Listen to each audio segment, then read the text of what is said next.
Hi everyone and welcome to Bear Clooney Watches Studio. As you can see today, we are starting with the presentation of some really cool Breitling novelties. We will be presenting a truly beautiful watch from Breitling company that sometimes does certain things right and sometimes does certain things wrong. But nobody can deny this is the company of great heritage, and it certainly produced one of the most iconic timepieces of all times, and that would be Navitimer. But look at this really cool airplane from Breitling and this enamel presentation of the Breitling with some really cool pop art. I thought these novelties are very nice intro to a very, very cool watch. But watch is the star of the show. So let's start talking about this reedition. And now we turn full attention to the star of today's video, Breitling Navitimer reference 806 1959 reedition. This watch was the talk of the Basel World 2019, and all for the right reasons. Those who are following my channel and those who know me as the watch collector, they know that I am very much intrigued by the vintage aesthetics of the watch. But I am not knowledgeable and I'm not willing to risk entering the vintage minefield of the watches. So simply when something like this happens and the company reintroduces a heritage-inspired piece that is done in such an elegance, in such a perfection, I obviously get very excited. And there is no wonder that I wanted to add this Breitling to my collection. Breitling Navitimer is truly iconic timepiece. And even though Breitling as a company has its ups and downs, it's genuinely nobody can deny their heritage, their importance in the aspect of watch production, watch history, and Navitimer is their crown piece. Look at this case, look at this dial, look at these hands.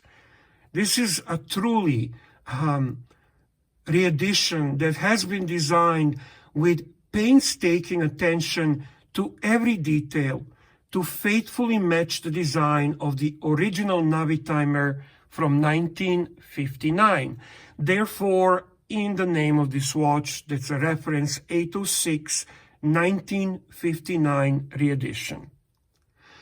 The company actually took this project very seriously, and they worked in collaboration with watch collector Fred Mandelbaum, who reportedly owns one of the, maybe it is the one of the largest private collections of vintage Breitling watches in the world.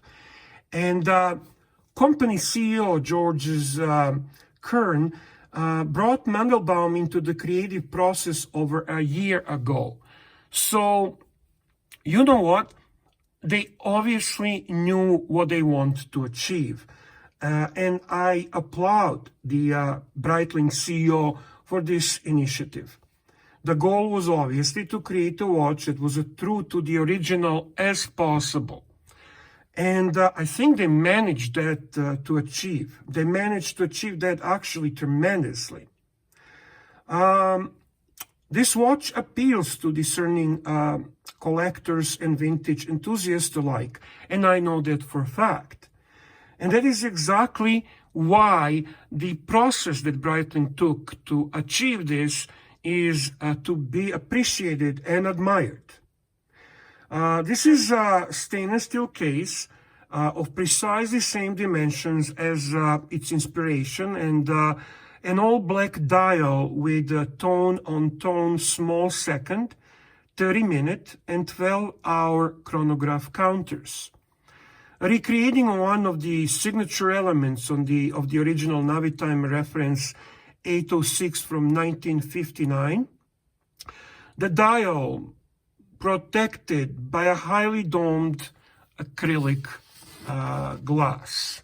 Look at that dome that acrylic glass achieves. It's beautiful. It's just breathtaking. I love it. Why do I say relatively? Because it's still a Navitimer and it's still displaying a lot of information. So obviously the dial is going to be busy, but even with all that busy display, it's, in my opinion, quite clean.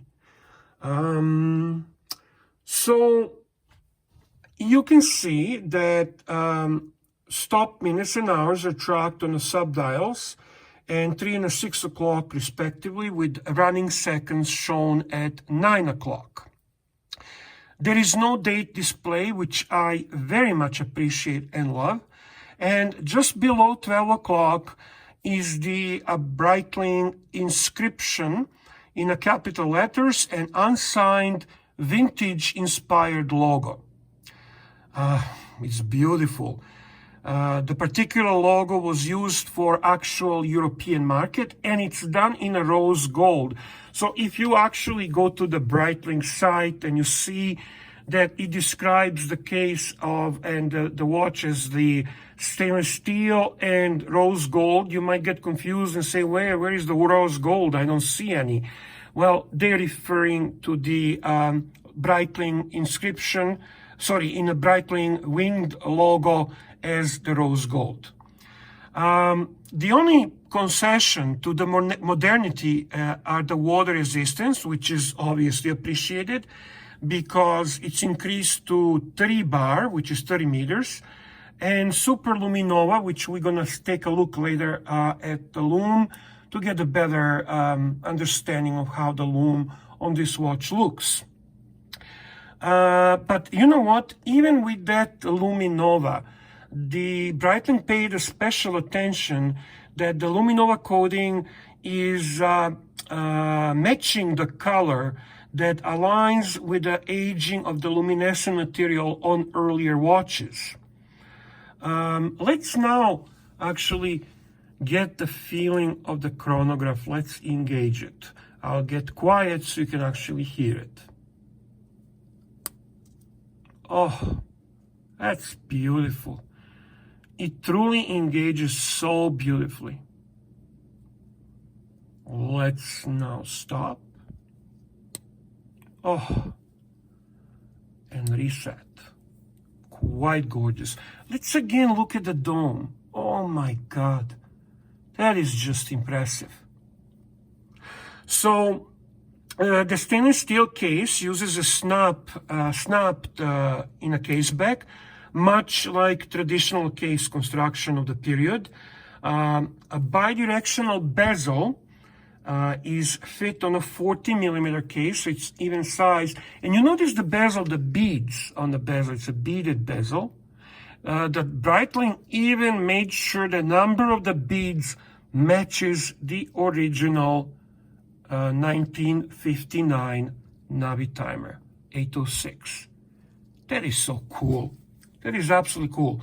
So the case is 41 millimeters, which makes this watch beautifully wearable. And the thickness is awesome because it's not automatic. It's a mechanical winding chronograph, which for us chronographs geeks is just perfection. Let's take a look from the other side. Look at that.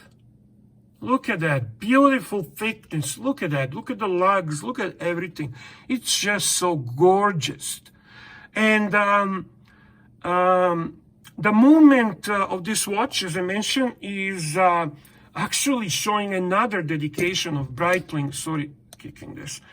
Showing another dedication of Breitling to this timepiece, where they decided to do as original to be hand winding, and they did it with the in-house Breitling B09 caliber.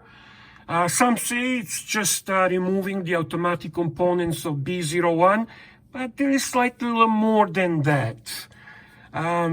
This is a hand-wound COSC certified caliber based on the caliber 01, B01. which is used in the top Breitling chronographs and also by Tudor, if you did not know that. The BO9 is hand-wound and developed specifically for historical reeditions.